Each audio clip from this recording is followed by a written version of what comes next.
Hola amigos, bienvenidos a un nuevo video en este su canal Ingeniería y Química Fácil.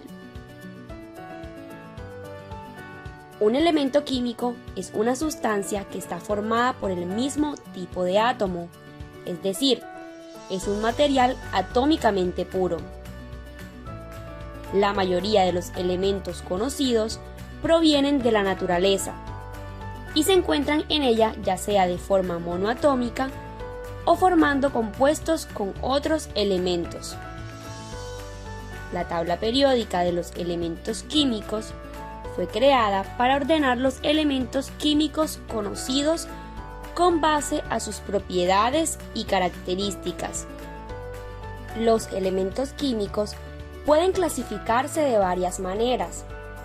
Una de sus clasificaciones es en metales, metaloides y no metales. Si quieres saber las características que permiten esta clasificación, mira este video hasta el final. Antes de continuar, no olvides suscribirte a nuestro canal para que te enteres cuando subamos nuevos contenidos útiles para ti. En pantalla puedes observar una tabla periódica que separa los elementos químicos en tres grupos principalmente.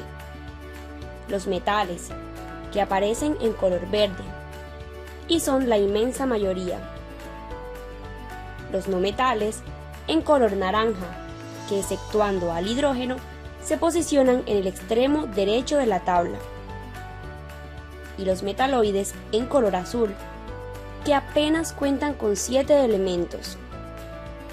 Los metales son elementos sólidos a temperatura ambiente, a excepción del mercurio, que es líquido a esta temperatura. Se caracterizan por ser muy buenos conductores de calor y electricidad y poseen una alta densidad. La mayoría de los elementos químicos de la tabla periódica son metales. Generalmente son brillantes y se derriten a altas temperaturas.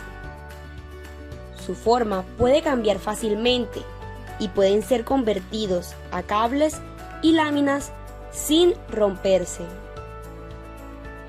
La mayoría de los metales poseen dos características fundamentales.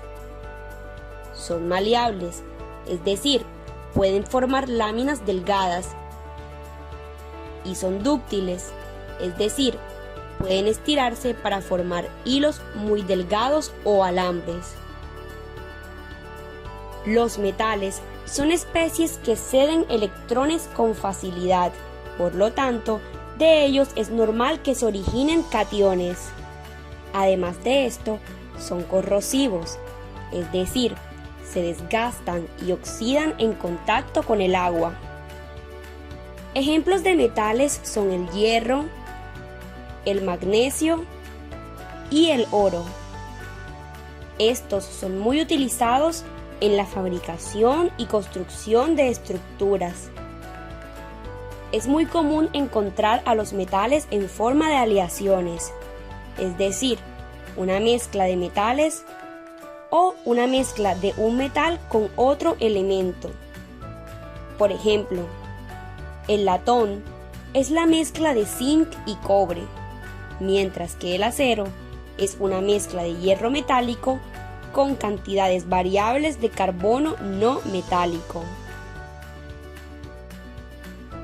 A diferencia de los metales, los no metales son malos conductores de calor y electricidad, poseen baja densidad y se derriten a bajas temperaturas. Tienden a ser incoloros y poco brillantes. La forma de los no metales no puede ser alterada con facilidad, ya que tienden a ser frágiles y quebradizos. Los no metales presentan estados físicos más variables, aunque la mayoría son gaseosos, por ejemplo, el flúor, el helio y el argón. Algunos son sólidos como el azufre, el fósforo y el yodo. El único en estado líquido es el bromo, que existe como un líquido color café rojizo. Los no metales son especies que ganan electrones con facilidad, por lo tanto, tienden a formar aniones.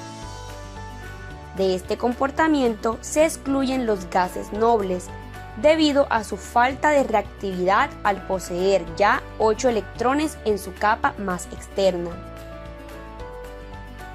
Los metales, cuando se unen entre ellos, dan lugar a las aleaciones unidas a través de enlaces metálicos.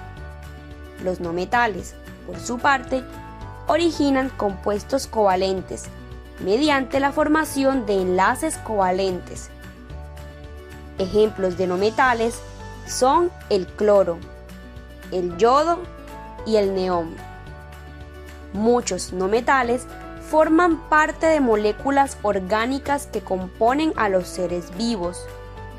Elementos no metálicos como el hidrógeno, el carbono y el oxígeno son los átomos más abundantes que forman moléculas que hacen parte de los organismos vivos y de los procesos biológicos. Los metaloides, por su parte, consisten en una leve fusión de ambos mundos, representando la frontera entre los metales y los no metales.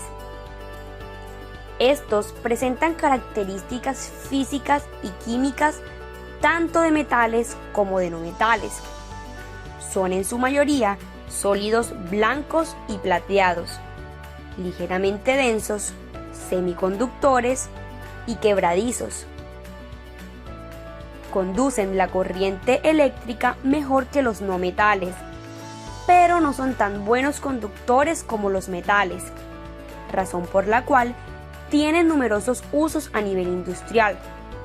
Por ejemplo, el silicio, que es muy utilizado en la industria electrónica por sus propiedades intermedias de conductividad eléctrica. O el boro, muy utilizado en la fabricación de materiales tales como el vidrio. Lo mismo ocurre con la energía en forma de calor. Los metaloides la conducen mejor que los no metales, sin alcanzar la alta conductividad de los metálicos. Los metaloides son variados en cuanto a su forma y color. Pueden ser brillantes como los metales u opacos como los no metales. Algunos metaloides son sumamente abundantes en la corteza terrestre como el silicio. Otros, como el boro, existen abundantemente pero no en estado libre, sino como parte de un compuesto llamado bórax, también conocido como borato de sodio. En cambio, el polonio es un metaloide bastante raro y se encuentra como parte de ciertos minerales. Los metaloides suelen ser tóxicos, letales y en algunos casos, como el polonio, incluso radioactivos. Los 7 metaloides son el boro, el silicio, el germanio, el arsénico, el telurio, el polonio y el antimonio. Los metaloides son muy utilizados en la fabricación de aparatos electrónicos, como chips y microprocesadores, presentes en casi todos los aparatos que usamos hoy en día, como tu computador portátil o tu celular. Sin embargo, al ser tan variados, también presentan otros usos, como por ejemplo, algunos son parte de pesticidas o parte de catalizadores. En resumen, mientras los metales tienen una alta conductividad eléctrica y térmica, los no metales poseen una baja conductividad eléctrica y térmica. Y los metaloides se encuentran en una posición intermedia. Son semiconductores, es decir, no son tan malos conductores como los no metales, ni tan buenos como los metales. Por otra parte, los metales tienen una baja energía de ionización. Los metaloides tienen niveles de ionización intermedios. y los no metales tienen altas energías de ionización. Finalmente, los metales son muy maleables, los no metales son muy frágiles y los metaloides poseen características intermedias entre estos dos. Si te gustó este video, la mejor forma de apoyarnos es dando me gusta y compartiendo con tus amigos. Nos vemos en el siguiente video.